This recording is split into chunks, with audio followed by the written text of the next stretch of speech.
ఆంధ్రప్రదేశ్లోని గుంటూరు జిల్లాలో పవిత్ర కృష్ణా నదీ తీరాన వెలసిన అమరారామము పంచారామ క్షేత్రాలలో ఒకటి.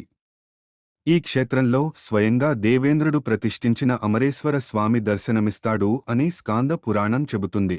తారకాసురుడిని సంహరించిన తర్వాత దేవతల ప్రార్థనతో ఇంద్రుడు ఈ లింగాన్ని ప్రతిష్ఠించడానికి తీసుకువచ్చాడని కథనం. అయితే శివలింగం నేలమీద ఉంచగానే అది తెల్లటి స్వరూపంతో పైకి పెరుగుతుండగా బృహస్పతి సలహాతో ఇంద్రుడు నమస్కరించగా అది 15 అడుగుల ఎత్తులో ఆగిపోయిందని పురాణం వివరిస్తుంది. అందుకే ఇక్కడ అభిషేకం ప్రత్యేక అంతస్తు నుండి నిర్వహిస్తారు.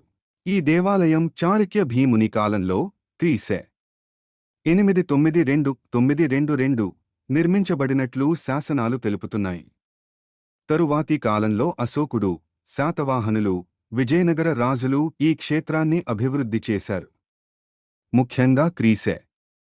1517లో శ్రీకృష్ణదేవరాయలు దర్శించి తులాభారం నిర్వహించగా 18వ శతాబ్దంలో రాజా వాసిరెడ్డి వెంకటాద్రి నాయుడు ఆలయ పునర్నిర్మాణానికి కృషి చేశారు. ఆలయం 3 ప్రాకారాలతో సువిశాలంగా నిర్మించబడింది. గర్భగుడిలో స్ఫటిక వర్ణంలో 15 అడుగుల ఎత్తైన శివలింగం దర్శనమిస్తుంది. ముందు భాగంలో పంచలోహ నందీశ్వరుడు, వెలుపల ధ్వజస్తంభం, తూర్పున సూర్యనారాయణ స్వామి ఆలయం ప్రత్యేక ఆకర్షణలు.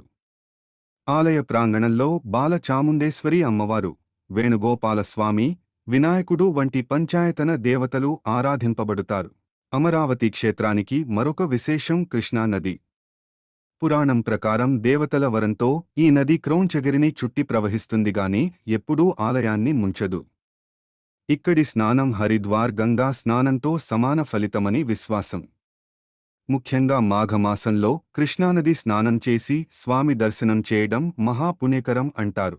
ఒకప్పుడు ఆలయం శిథిలమైపోయిన సమయంలో నవాబుకు కలలో పరమేశ్వరుడు దర్శనమిచ్చి ఆలయ పోషణకు భూములు అనుగ్రహింపజేశాడనే కథనం ప్రసిద్ధి.